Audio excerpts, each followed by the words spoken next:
ओम बन्ना के दर्शन कर जब हम जोधपुर पहुंचे तो रात हो चुकी थी।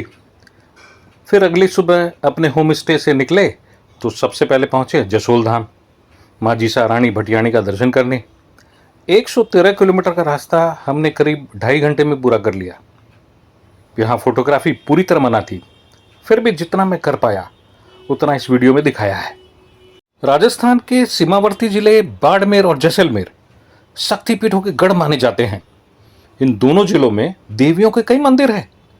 इन्हीं में से एक रानी भटियाणी, जिन्हें माजीसा के नाम से भी जाना जाता है, भाटी राजवंश की कुलदेवी है, जो बाड़मेर जिले के जसोल गांव में पूजी जाती है।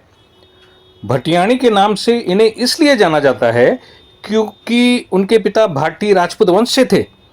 आइए माजीसा भटियाणी के बारे में, उनका जीवन परिचय, विवाह, पुत्र, जसोल में मंदिर और उनके चमत्कारों की बात करते हैं। माजीसा के बचपन का नाम स्वरूप कंवर था। जन्म जैसलमेर जिले के जोगीदास गांव में विक्रम संवत 1725 में हुआ था।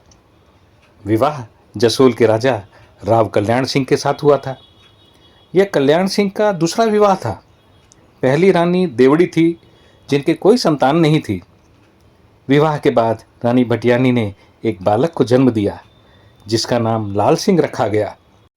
रानी देवड़ी को अपने मान सम्मान में कमी आने का डर सताने लगा और वो रानी भटियाणी से रूठी रूठी रहने लगी।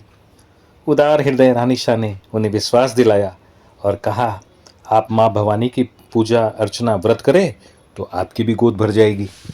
कुछ समय के बाद रानी देवड़ी ने भी एक पुत्र को जन्म दिया, जिसका नाम प्रताप सिंह रखा गया। कहते हैं कि रानी देवड़ी ने यह सोचकर कि कहीं लाल सिंह रियासत का मालिक न बन जाए, इसलिए उसे जहर देकर मरवा दिया। पुत्र वियोग में रानी भटियाणी पूरी तरह टूट गए। फिर पुत्र की देह को हाथों में ले शमशान की ओर चले और गोद में लेकर बैठ गए। अपने आप अग्नि प्रज्वलित हो गई और रानी शाह सती हो गए। इसके बाद उनका सतीत्व उभर कर आया। माजीसा को देवत्व प्राप्त हो गया था। इसके बाद उनके कई चमत्कार देखने को मिले। कुछ यहाँ सुनाता हूँ। माजीसा के जाने के कुछ दिन बाद उनके पीहर जैसलमेर से 2 ढोली राव कल्याण सिंह के दरबार में आए और रानी शाह से मिलने की इच्छा जताई, जिस पर उन्हें रानी शाह की समाधि पर भेज दिया गया। दोनों ने वहाँ दुखी मन से अरदास लगाई तो माजीसा प्रकट हुई और शमशान हजारों दीपक की रोशनी से जगमगा उठा। इसी तरह चमत्कारों का सिलसिला चलता रहा।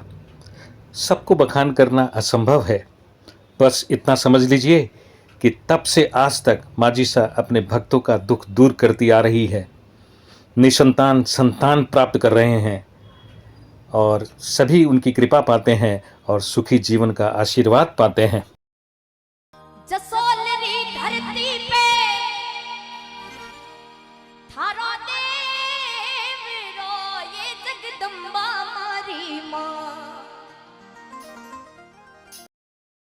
कहते हैं इसी समाधि पर जैसलमेर के सुनहरे पत्थरों से निर्मित यह मंदिर खड़ा है।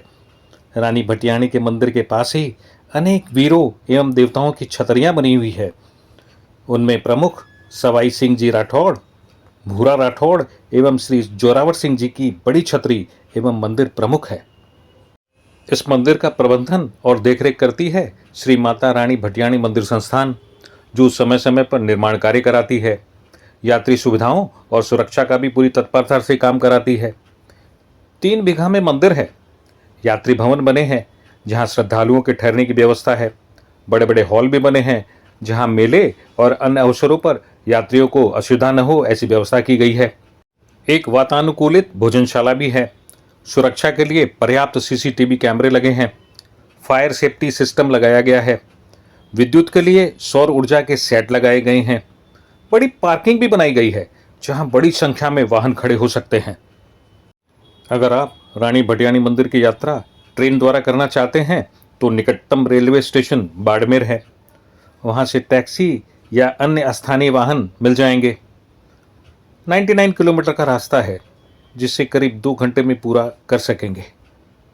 माजीसा रानी भटियाणी की ख्याति आज राजस्थान से गुजरती हुई पड़ोसी राज्यों गुजरात, मध्य प्रदेश, हरियाणा, महाराष्ट्र तक जा पहुंची है। लाखों की संख्या में भक्त माजिसा के दरबार पहुंचते हैं। भाद्रपद की त्रयोदशी एवं माघ मास की चतुर्दशी को भव्य मेला भरता है। धाम का पावन और शांत वातावरण तथा माजिसा की दिव्य उपस्थिति ने हृदय को अपार शांति और आत्मीयता से भर दिया।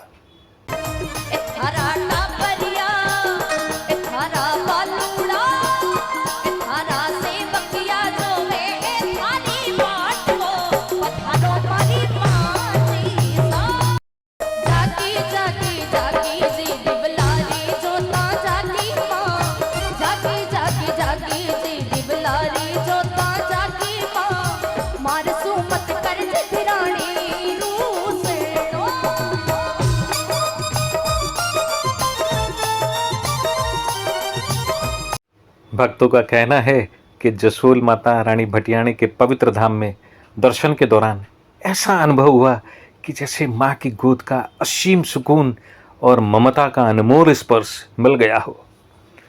माजिसा के इसी दुलार प्यार को ले हम चल पड़े हैं अपनी यात्रा के अगले पड़ाव नाकोड़ा भैरू जी की ओर।